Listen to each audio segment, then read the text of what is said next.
Shalom. Welcome. I'm Rabbi Scott with Beth Yeshua Messianic Synagogue in Fort Myers, Florida.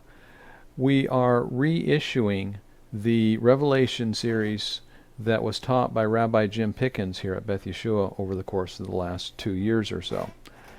We feel these messages are especially relevant in these tumultuous times, and we hope and pray that Adonai uses them to strengthen you and to encourage you. If you are currently a supporter of this ministry, we would like to say thank you. We appreciate your partnership with us as we all labor together in the work of the gospel of Yeshua in the kingdom here on earth. If you would like to support us, you will find a link below in the video description. Once again, we hope that this is a blessing to you. If you have any questions, you will find an email address. If you have any dialogue or discussion, you'll find an email address in the video description below. Please reach out to us. We'd love to hear from you. And now I will give you the Revelation series with Rabbi Jim Pickens. Shalom. Well, Chag Sameach, everybody. Tonight we're going to take up Daniel chapter 4. Daniel chapter 4 is, to me, one of the fascinating things. Even though there's no really direct prophecy involved in the next 3 chapters, 4, 5, and 6, there are foreshadowings all through there, things to come. And a foreshadow itself is really prophetic, even though it's not you will or this will or so forth. It's a picture of something that's going to happen up the road. And that makes it important for us to look at these chapters. Then when we get to chapter 7, we'll start getting into some very extensive prophecy. But these 3 chapters are important as the foreshadowings tell us things as important, frankly, as the direct prophecies. And we must learn to recognize what these foreshadowings are about. The plain meanings of these chapters is that the times of the Gentiles have begun. That's really the first and the broadest of the foreshadows. The times of the Gentiles have begun. And remember, this is all now in Aramaic, the international language of the time, so that Gentiles that were there could understand it as well as the Jews that were involved in there. And the Gentiles would have no excuse because they could read and understand what God was saying through Daniel. In large part, what was being set down here is intended for the Gentiles, but is also as well for the Jewish people. And I think what God is trying to tell the Gentiles here is that while the times of the Gentiles have begun, and essentially, while you're going to rule the world in a political sense, I, the Creator, still control all things. I control whether your kingdoms rise or fall, and it's because of me, and just because of me, that you get to act as king, pointing to Nebuchadnezzar. Or it's because of me that you don't get to act as king. Or that you're dethroned and no longer king. All of this is because of actions and activities of God. God puts in place whoever is going to rule his creation. This is because of my work and not because of your own work that these things are happening. And we also need to remember from the last chapter that when we look at Nebuchadnezzar and the false gods of Babylon, it's almost like looking at the false Messiah, the beast, and looking at Satan, Hasatan, the adversary. The reading of Daniel then becomes somewhat like reading Revelation chapter 13. Revelation chapter 13 is fascinating to me as to who we see involved in these activities, because the foreshadows we're going to look at here talk about things that are going to go on in Revelation 13. Here in Daniel 4, there's also the same kind of foreshadowing as we're going to see in Revelation 13. And Daniel 4 is the last that we will see of King Nebuchadnezzar. He will be gone from our studies beyond this. And what we see of him here is very interesting as it might apply to Revelation. So let's go to 13:1 and 2, please. And I saw a beast come up out of the sea with 10 horns and 7 heads. On its horns were 10 royal crowns, and on its heads blasphemous names. The beast which I saw was like a leopard, but had feet like that of a bear and a mouth like that of a lion. When we get to chapter 7 of Daniel, we're going to reapply some of that information. The beast was like a leopard, like a bear, like a lion. To it, the dragon gave its power, its throne, and great authority.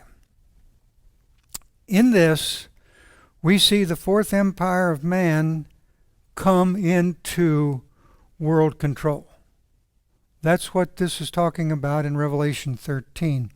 Its ruler, its earthly ruler, are given the power, the throne, and the great authority of Satan. That's basically what this is telling us. Now, consider the kind of personality traits this person would have to get all of these personality traits and authority and everything of Satan. What kind of personality traits would be demonstrated by this human being who was given the power, the throne, the great authority of Satan? And Daniel 4 really touches on one of these, really gives us a type and foreshadowing on one of these. Just one of these. Pride and arrogance. Pride and arrogance. Because of the pride and arrogance of Nebuchadnezzar, it gives us some detail to look for when the false Messiah arrives. When we think somebody's false Messiah, how does he shape up? How does he fit in the picture of Nebuchadnezzar that we've been given in Scripture? Because this is going to help us identify who this false Messiah ultimately is. Now, this is going to be one of his personality traits. Pride and arrogance, among others. He'll also be a liar. He'll be a murderer. He'll be a lot of other things. He'll take on the traits of Satan, traits of Hasatan, shown us in Isaiah 14:12 through 14, please. How did you come to fall from the heavens, morning star, son of the dawn? This is speaking of Satan, who was the primary angel in God's kingdom before the creation of man. How did you come to fall from the heavens, morning star, son of the dawn? How did you come to be cut to the ground, conqueror of nations? Then it gives a reason. You thought to yourself, I will scale the heavens. I will raise my throne above God's stars. I will sit on the mount of assembly far away in the north. I will rise past the top of the clouds. I will make myself like the Most High. And what do you think that's showing us? How about pride and arrogance? Pride and arrogance. Well, this is interesting because it's describing this personality trait of Satan. We're going to see here the pride, the arrogance that Satan has as we investigate Nebuchadnezzar in this chapter. The false Messiah is going to have these kinds of tendencies, so we pay attention, because he's given the power, the authority, and the throne of Hasatan. So then, let's start our way through Daniel chapter 4 as a preview. Now, this is going to be a little confusing, but stay with me. Stern follows the numbering of the Jewish Tanakh. So if you're using a Christian Bible, we're going to start in Daniel chapter 4, verses 1 through 3, which is the system we're going to follow tonight. We're going to use the Christian book system. If you're using a complete Jewish Bible, then you have to start in Daniel chapter 3, verse 31 to follow along. So it's just going to be 3 verses off if you're using the Jewish Bible. Now, note that as we get into this opening is in the form of a decree. This is laid out in a format common to the issuing of a decree at the time when it was written down. It states who it is from, who it is to. It gives a general greeting, gives the intent of the proclamation that is to teach all of his people the lesson which God of Israel has taught him. And an interesting point to keep in mind is that Daniel is repeating here the actual words that King Nebuchadnezzar wrote down. This is actually borne out by the fact that the literary style is the same as the inscriptions of Nebuchadnezzar that have been found. It matches almost perfectly, and the character of the king is revealed here, and that coincides with ancient descriptions of him. So let's begin with chapter 4, verse 1 through 3. The following letter was sent out from Nebuchadnezzar the king to all the peoples, nations, and languages living throughout the earth. Shalom Rav, abundant peace. Remember, he's writing it in Aramaic. This is being written in Aramaic. I am pleased to recount the signs and the wonders which the Most High God has done for me. How great are his signs, how powerful his wonders. His kingdom lasts forever, and he rules to all generations. This is that introduction that we just described, that we just looked at, that we've just worked our way through. And this is set out as a typical writing of the times, but it is done by Nebuchadnezzar. And it is being copied for us here by Daniel. All right, picking this a little further, still in chapter 4, verses 4 through 7, please. I, Nebuchadnezzar, was contentedly living at home, enjoying the luxury of my palace. But as I lay on the bed, I had a dream that frightened me, followed by fantasies and visions in my head which frightened me evermore. It's kind of like we've flipped back to chapter 1 where he had this dream that frightened him. Verse 6, So I ordered all the sages of Babel to present themselves to me so that they could tell me the interpretation of the dream. And when the magicians, exorcists, astrologers, diviners came, I told them the dream, but they couldn't interpret it for me. Notice right off the top that Nebuchadnezzar hasn't changed anything. In spite of his previous encounters with the dreams and the visions from God, he's still called in the men who get their power from the demons behind the false gods of Babylon. That's who he calls to look at the dream. Now in verse 1 tells it that there's no natural reason for this dream to have been frightening to him. Nebuchadnezzar describes himself as being secure, flourishing in his palace, contented in his luxury, prior to the dream. The monuments of power surrounding him, of course, that give him this security are the tangible things of the world. He's not looking into anything that has to do with God. It's just the tangible things of the world. And that was the basis of his feeling of security. But then the dream. It was a dream that made him afraid. And it would appear that the dream was unnatural in its appearance. It was made up of images. It was made up of visions. He was not merely afraid of awakening, but the language used here in the original means extreme terror and fright. He was scared out of his socks. So again, the king summons the wise men of Babylon to interpret the dream, and this shows us the basis of his kingdom so far as advice is concerned that he follows is always demonic. He's still seeking that demonic advice. The pagan minds tune in to the unclean or the demonic spirits, but they, ones that he called in, would not be given any kind of an interpretation. It appears that they would not even understand the dream. All right, I know we got more than one now. Still in Daniel 4, verse 8, please. Finally, however, Daniel, renamed Belteshazzar after the name of my God, in whom is the spirit of the holy gods, came before me, and I told him the dream. Belteshazzar, chief of magicians, because I know that the spirit of the holy gods is in you, and no mystery is too difficult for you. Tell me the meaning of the visions I saw in my dream. Here are the visions I had in my head as I lay on my bed. I looked, and there before me was a tree in the center of the earth, and it was very tall. And the tree grew and became strong until its crown reached the sky, and it could be seen from anywhere on the earth. Its foliage was beautiful, and its fruit was abundant. It produced enough food for everyone. The wild animals enjoyed its shade. The birds in the air lived in its branches, and it gave food to every living creature.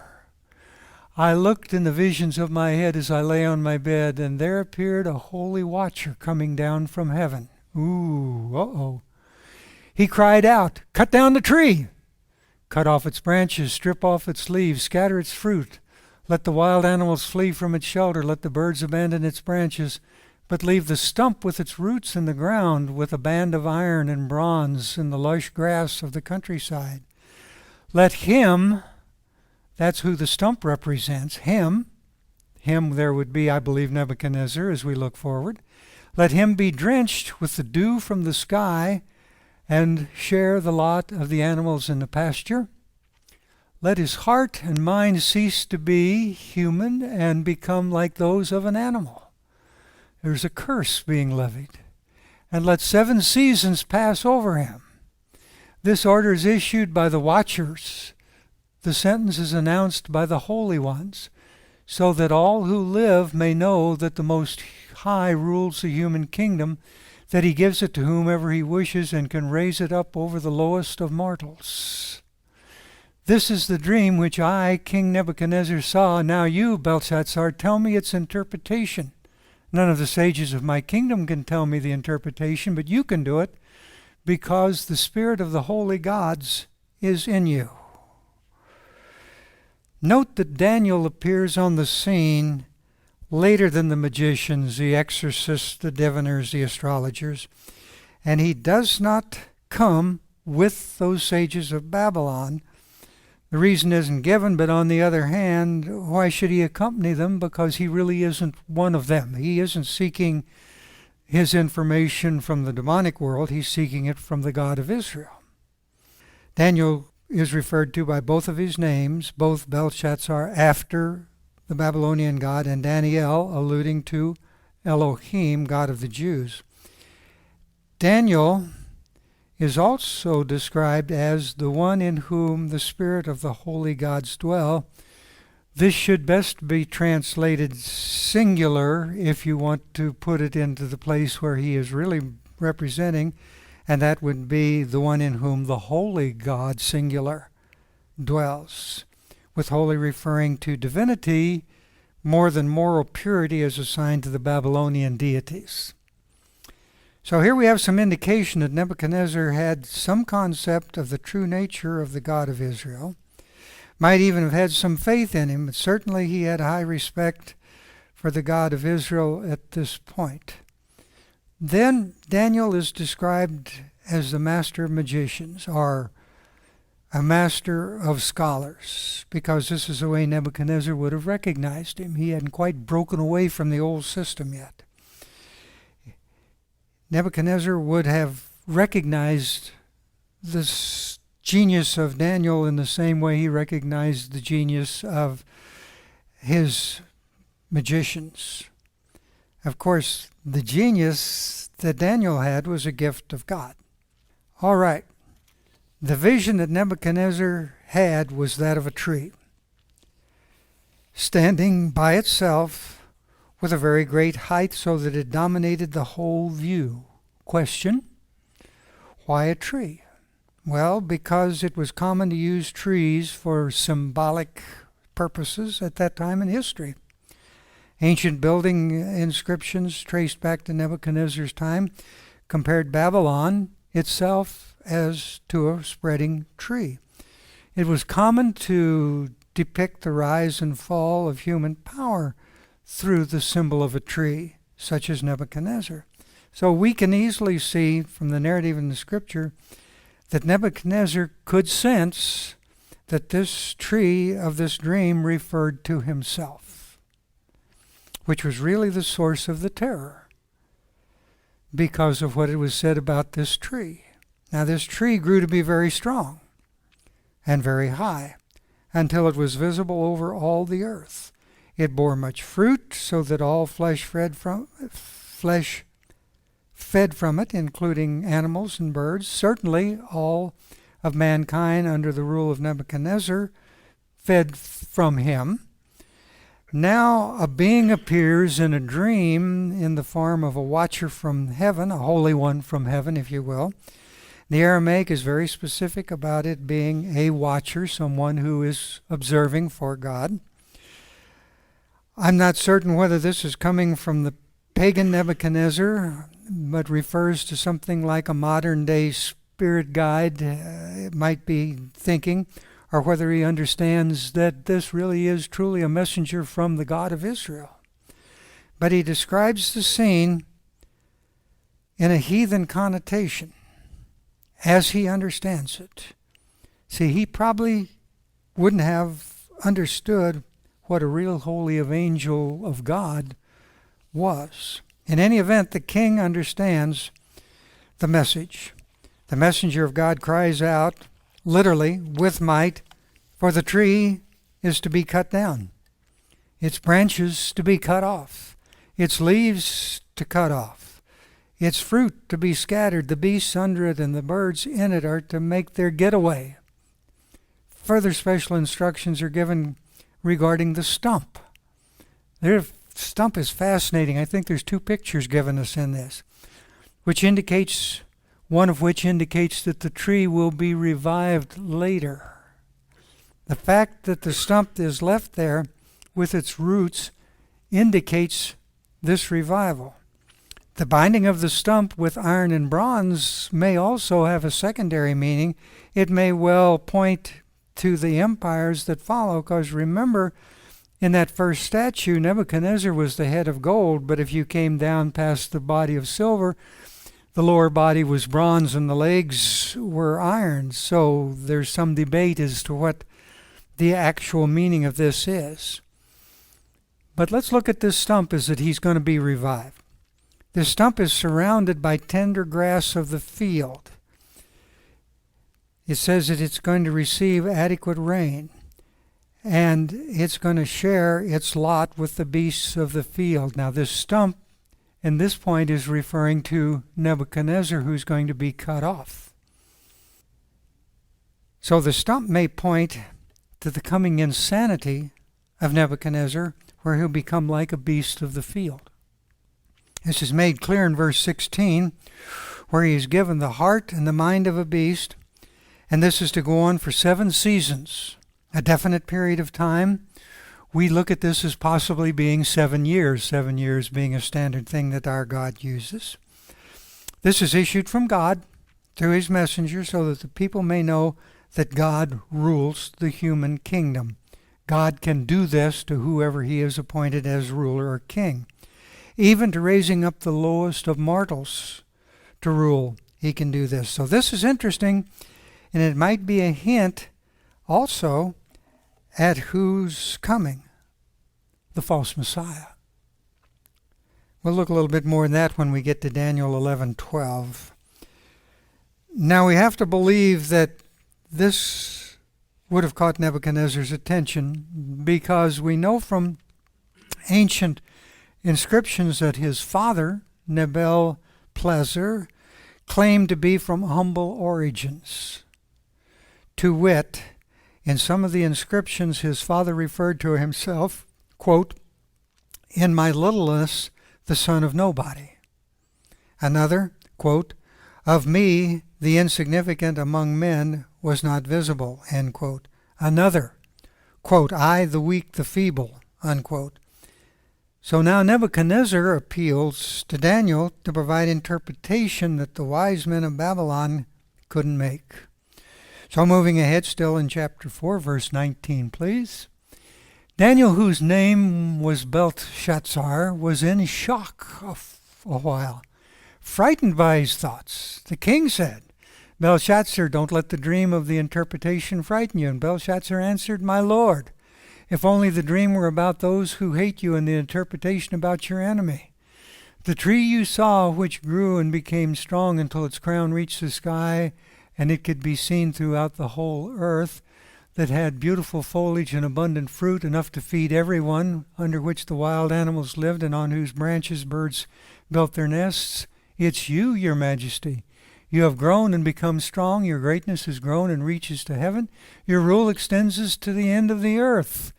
Now the king saw a holy watcher coming down from heaven who said, Cut down the tree and destroy it, but leave its stump and its roots in the ground with a band of iron and bronze. In the lush grass of the countryside, let him, that's who's represented by the stump who is still in place, be drenched with dew from the sky and share the lot of the wild animals until 7 seasons pass over him. This is the interpretation, your majesty, and it is a decree of the Most High that has come upon my lord the king. You will be driven from human society to live with the wild animals.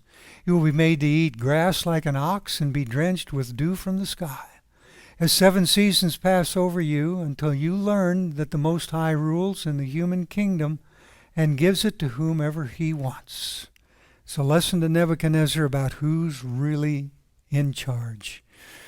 But since it was ordered to leave the stump of the tree with its roots, your kingdom will be kept from you until you have learned that heaven rules everything. Therefore, your majesty, please take my advice. Break with your sins by replacing them with the acts of charity, and break with your crimes by showing mercy to the poor. This may extend the time of your prosperity. We've read 2 sections in here, so let me back all the way up. Daniel couldn't believe what he was hearing as he was receiving this word from God to give to Nebuchadnezzar. Shocked and frightened by his thoughts, God was giving him the interpretation that he had to give to the king. Daniel needed time to sort this out for himself, because he'd have to give this news to the king, who had this history of reacting badly to not getting his own way. This guy could kill you if you parted your hair wrong. And Daniel had to give him this news. However, it is the king that assures Nebuchadnezzar that he has nothing to fear by giving a true interpretation of the dream. Nebuchadnezzar had been paying attention over the years, so Daniel starts to interpret the dream in the most dramatic way that he can by, in effect, stating that if it was his way, the dream would be about those who hated the king, and that the interpretation would apply to his enemy. But the tree is Nebuchadnezzar. His power and influence has grown throughout the world, again to the point of it being a picture of the coming false Messiah, whose power and influence will grow to control the whole known world. The representation of that tree provided food and lodging, really for 2 reasons. There are some inscriptions that date back to Nebuchadnezzar where he boasts about, quote, peaceful shelter, abundant food for his subjects in Babylon. He's bragging about it. He used those inscriptions, the description of a tree, when referring to his provision through his rule in Babylon. There's a translation in one of these inscriptions that says, the produce of the land, the product of the mountain, the wealth of the sea, within her I received. Under her everlasting shadow I gathered all men in peace. Vast heaps of grain beyond measure I stored up within her. Nebuchadnezzar bragging again about all what he had done instead of giving credit to the God who had provided. Another inscription reads, under the everlasting shadow I gathered all men in peace. A reign of abundance, years of plenty I caused to be in my land. Such was the arrogance and pride of this man. During his military career, Nebuchadnezzar had taken several times, or was taken several times, I guess I should put it, through the forests of Lebanon, which was at that time covered with huge cedar trees. And he became very impressed with these trees of Lebanon.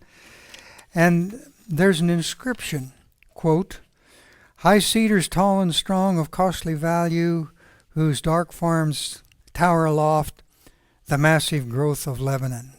Another where the king boasts of having cut down a huge tree with his own hands. He even had a picture of himself cutting down a huge cedar inscribed in stone as a picture of his might. This is, again, pride and arrogance. Now in the dream, and of course we can see why God has come down and used this emblem of a tree, as he's coming against him.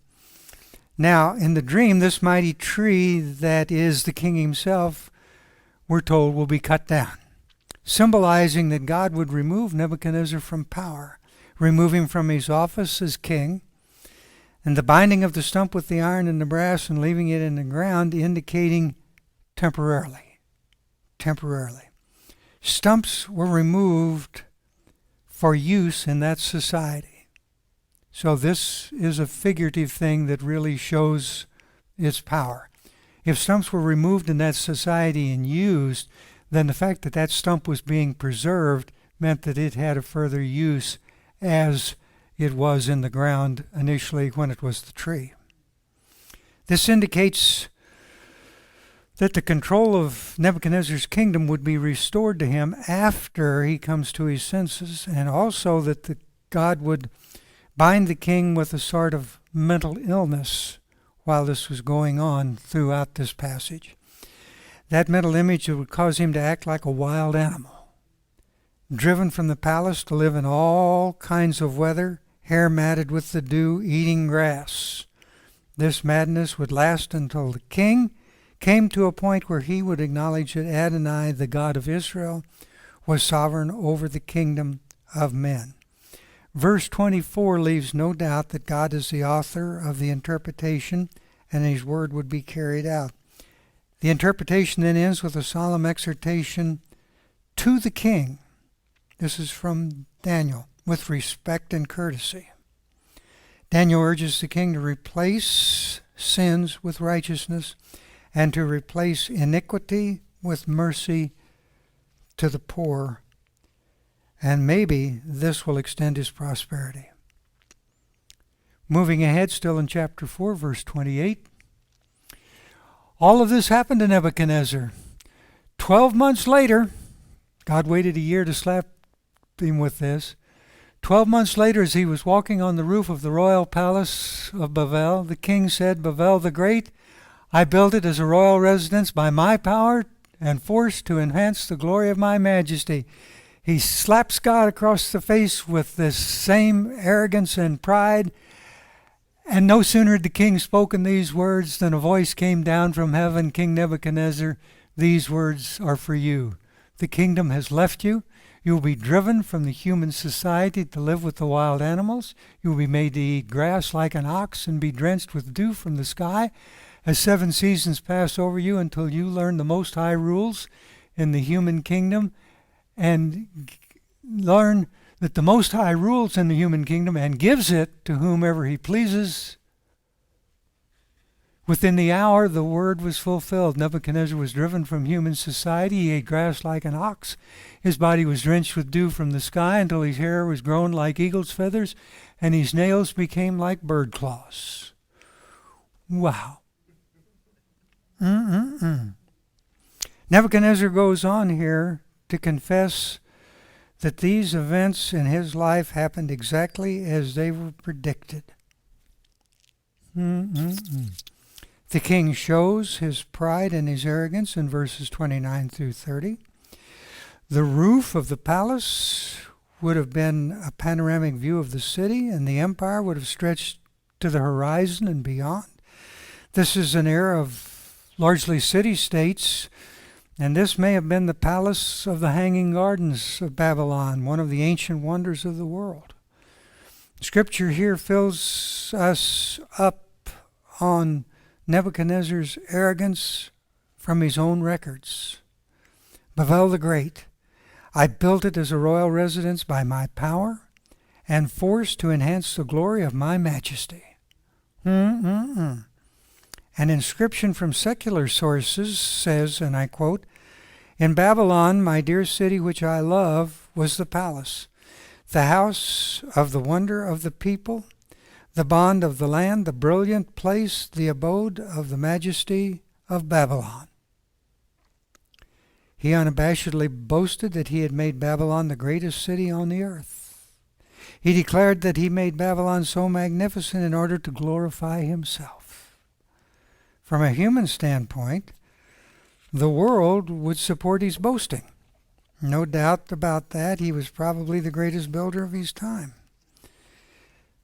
49 building inscriptions of this king have been uncovered so far, and most of the bricks recovered from ancient Babylon bear the inscription, "I am Nebuchadnezzar, king of Babylon."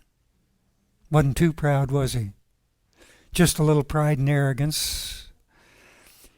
He rebuilt his father's palace. Then he built 2 more palaces. Then 17 religious temples in Babylon and the suburbs. 2 great walls surrounded the city, one of them wide enough that 2 chariots could pass on it going in opposite directions. It was a pretty wide wall. The Ishtar Gate, it was a double gate in the city. It had bulls and 4-legged dragons in high relief. Rows of lions covered it with bright-colored tiles were on it. The hanging gardens constructed for one of his wives who grew homesick for her mountains of her homeland. See, there was an ingenious hydraulic machine used to lift water from the Euphrates to water these hanging gardens. To Marduk, who was the chief god of Nebuchadnezzar, he wrote, quote, "My dear life, I love your exalted lodging place. No place have I made a town more glorious than the city of Babylon." He was dedicating it to the false gods, again slapping the Creator God in the face. This boasting of the king brings a voice from heaven. "King Nebuchadnezzar, these words are for you. The kingdom has left you." The mental illness came upon him immediately. The illness that some think was lycanthropy, a delusion where someone thinks they have become a wolf. Others think it was bolanthropy, and I'm going to give you a description of bolanthropy in a couple of minutes. In either case, the sufferer of these illnesses still retained an inner consciousness. We know that today, which explains how the king could change his attitude while suffering this malady. Now, here's a very interesting description of bolanthropy from the 20th century. Raymond Harris recites a personal experience with a modern case similar to that of Nebuchadnezzar, which he observed in a British mental hospital in 1946. Quote, "A great many doctors spend an entire busy professional career without once encountering an instance of the kind of monomania described in the book of Daniel. The present writer, therefore, considers himself fortunate to have observed a clinical case of bolanthropy. The patient was in his early 20s, reportedly had been hospitalized for about 5 years. His symptoms were well developed on admission, and the condition diagnosis was done immediately and conclusively. He was of average height and weight. He was of good physique and in excellent bodily health. His mental symptoms included pronounced antisocial tendencies, and because of this, he spent the entire day from dawn to dusk out of doors on the grounds of the institution. His daily routine consisted of walking around the magnificent lawns with which the otherwise dingy hospital situation had been graced. And it was his custom, pay attention here, it was his custom to pluck up and eat handsful of grass as he went along. An observation was, he would seem to discriminate carefully between grass and weeds. And on inquiry to the attendants, this writer was told the diet of this patient consisted exclusively of grass from the hospital lawns. He never ate the institutional food with the other inmates, and his only drink was water. This writer was able to examine him curiously, and the only physical abnormality noticed was the lengthening of hair and the coarse thickening condition of his fingernails.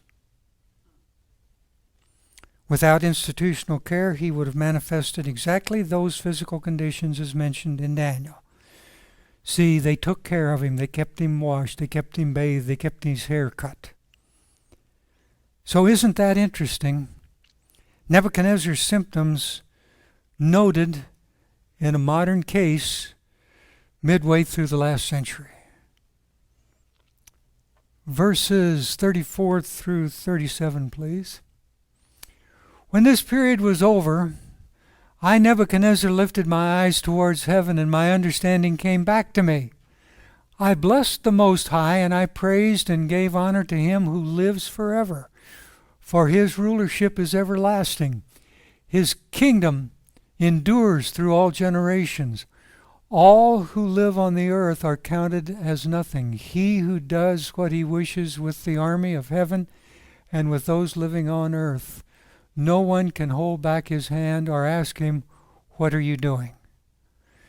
It was at that moment that my understanding came back to me, and for the sake of the glory of my kingdom, my majesty and splendor also came back to me. My advisors and the Lord sought me out. I was reestablished in my kingdom, and to my previous greatness even more was added.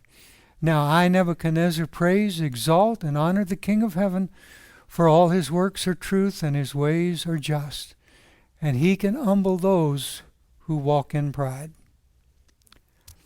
Nebuchadnezzar finally came to the point, because remember, even though he was off in this weirdness, his inner mind still had the ability to observe and sort. Nebuchadnezzar finally came to the point where he realized he was in a situation that he no longer had any control over himself. He was totally under the control of the one that had put him in that situation, and it took 7 years. Most people believe it took 7 years. It took 7 seasons. It took this long for him to swallow his pride. So strong was his pride. We could think that it wouldn't take that long, but pride and arrogance can so harden a person that it's almost impossible for him to change. In fact, with the coming false Messiah, the pride and arrogance will lead to his undoing, because he will not be able to change as Nebuchadnezzar was able to do. Here Nebuchadnezzar finally sets himself aside and looks to God. Finally. He now gives praise to God, the Holy One of Israel, expresses God's absolute sovereignty. The king finally recognizes who he is and who God is. And he is now restored to his kingdom by God, because he's come into an understanding of what the relationship should be. And the result is that the king immediately exalts and honors God all the more for this. Now that he's been restored to his former kingship, and now that Nebuchadnezzar's attitude has been changed, he calls God king, acknowledging God's sovereignty over all things. One other thing that's interesting to note is that Nebuchadnezzar's name disappears from historical records of Babylon for a short period of time, then reappears. This must be the time when he was off eating grass. And then appears for just a brief period of time before his death, which was October 7th, 562 BCE. Does this event of Daniel chapter 4 not give us a glimpse of the personality of the worldly king who is to come, the false Messiah who will eventually take over or try to take over completely for God, working with his leader, the adversary? See, the pride and the arrogance will be so eminent that even the events of the plagues in Revelation are not going to deter him from what he seeks. Now, since we've got a little time left, we're going to start in on chapter 5. We'll begin with verses 1 through 4, please. Belshazzar the king gave a great banquet for 1,000 of his lords, and in the presence of the 1,000 he was drinking wine. While tasting the wine, Belshazzar ordered that the gold and the silver vessels which his father Nebuchadnezzar had removed from the temple in Jerusalem be brought, so that the king, his lords, his wives, and his concubines — keep concubines in mind, there's special meaning with that — so his wives and his concubines could drink from them. So they brought the gold vessels which had been removed from the sanctuary of the house of God in Jerusalem, and the king and his lords, his wives, his concubines drank from them. They drank their wine and praised their gods. Their gods made from gold, silver, bronze, iron, wood, and stone. Wow. The year now is 539 BCE. The day of this is October 13th. It's 66 years since chapter 1 began. Nebuchadnezzar has been dead for 23 years as this is going on. In verse 1, we're introduced to Belshazzar. And here it gets a little complicated as to just who this King Belshazzar is. Since Nebuchadnezzar's death, 3 men had ruled over Babylon. 2 were murdered and 1 died of natural causes. Succession to the throne is never easy. Nabonidus, who was Nebuchadnezzar's father, as to succession to the throne, came to power in 556. But he was in actuality Belshazzar's stepfather. Belshazzar's biological father was Nebuchadnezzar, whose widow, Belshazzar's mother, had then married Nabonidus after Nebuchadnezzar's death.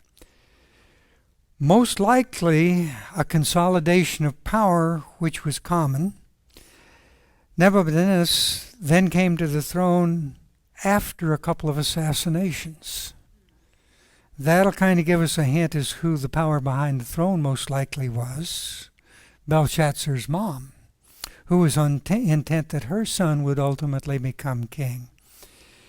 For years, Belshazzar was a mystery. No Babylonian records had ever been found about him. In fact, some of the critics were used in saying that the book of Daniel was inaccurate because there was no information historically about Belshazzar. But then in the 1920s, some recently discovered tablets of that time were deciphered, and there was Belshazzar. And that his political father, Nebuchadnezzar, had left Babylon on a military expedition in 555 BCE, leaving Belshazzar on the throne in Babylon as king in his absence.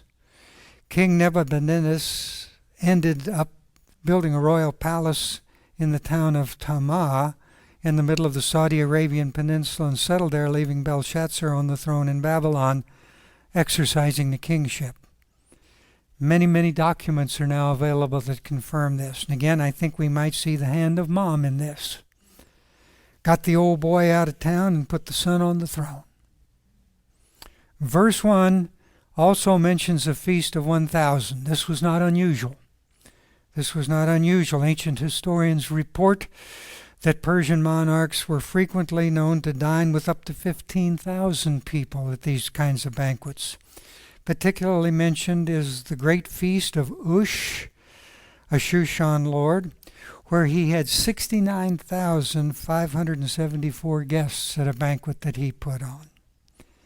And he accommodated them. See, these guys knew how to party. So while Belshazzar's banquet was not unusual, the surrounding circumstances were greatly unusual. Nebuchadnezzar had already gone forth to fight the Medes and the Persians at this time and had been captured. The whole surrounding territory around the capital, the city of Babylon, had been captured about 4 months prior to this. So now only the city of Babylon with its massive fortress-like walls remained intact. Remember, walls so wide you could drive chariots past each other in different directions on it. So now the storehouses that were there were intact, still full of food and wine. And the custom was that the king would sit, as he moved through these parties, at an elevated platform so that all the guests could see him. And the drinking bout referred to here was commonplace. Again, the ancient historians detail the custom of drinking to excess after the dinner. So the drinking bout led by the king began. Now after Belshazzar had had plenty to drink, he commanded that the sacred vessels from Adonai's temple be brought from the temple of Marduk to the banquet hall. The intent that these vessels of Adonai were to be used as drinking cups by himself, his nobles, and his concubines. These concubines here have a special connotation when you work through the translation, because they were to be used for a following sex orgy. These dinners and subsequent drinking bouts would always end up in that format. That would be their final stage. And they all drank and used these vessels from Adonai's temple. Now this has to please God beyond all kinds of real expectations, right? And once these vessels were brought in, they were used to praise Babylonian gods. And they were used to produce more drunken debauchery. Again, this has got to really keep God of Israel a happy camper, right?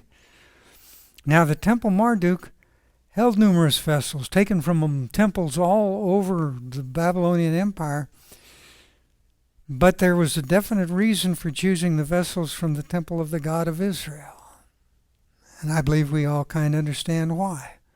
Belshazzar, as a boy in the court of Nebuchadnezzar's rule, was old enough to have known and understood that some of God's dealings that had taken place with his father. When we get to verse 22, it's going to confirm all this. The fact most of the Babylonian Empire had fallen and the city was surrounded tells us why so many nobles were in the city. They had come in retreat as the empire had failed and been made smaller. They had all retreated ultimately back into the city where they would be safe. The city of Babylon on this night was cut off from all help. Nebuchadnezzar had made the city into the world's mightiest fortress. The outer walls were so thick that no battering ram could ever hope to break through them. The city appeared impregnable. Belshazzar and his officials felt secure. The walls of the city were built over the Euphrates rivers, as a supply of water was guaranteed. The city had enough food to maintain its population for 20 years, and Belshazzar knew of the prophecies that Babylon would fall to the Medes and the Persians. Probably common knowledge in the court when he was a boy. And this act concerning the vessels from the temple in Jerusalem was to show contempt for the God of Israel. His confidence in his defenses really paves the way for his challenge to God. It was his way of shaking his fist at God as saying, yes, you, God of Israel, you said Babylon would fall to the enemy outside these walls. But I say to you that Babylon will not fail. No one can take this city. This was really kind of a futile thing anyway, since the Babylonian Empire had been reduced just to the city of Babylon itself. So why take on the God who has shown that he cannot be defeated all down through the history of Babylon, having taken Jerusalem and shut down his temple? And again, I think we see a glimpse of the personality of the coming false Messiah in this. Now, this gets interesting. Still in Daniel 5, verses 5 through 9. Suddenly the fingers of a human hand appeared and began writing on the plaster of the palace wall beside the lampstand. When the king saw the palm of the hand that was writing, the king's face took on a different look. As frightened thoughts rose up within him, his hip joints gave way and his knees started knocking together. The king cried out to bring in the exorcists, astrologers, and diviners. And the king said to the sages of Babel, whoever can read this inscription and tell me what it means will be dressed in royal purple, wear a gold chain around his neck, and be one of the 3 men ruling the kingdom. But although the king's sages came in, no one could read the inscription or tell the king what it said. Then King Belshazzar became terrified. His face turned pale, and his lords were thrown into confusion. Picture this. All of a sudden, they're sitting there full of whiskey courage, having a great time, and then the fingers of a human hand began to write on the wall near the lampstand. Now, they gathered the stuff out of God's temple and brought it up there as implements to drink out of anything. Do you suppose this lampstand that this appeared next to might have been the candelabra that was in the most holy, or in the holy place of the temple that they'd brought along as well? An unattached hand appears out of nowhere and writes something on the wall of the banquet hall. This would have been a sobering event, I would think.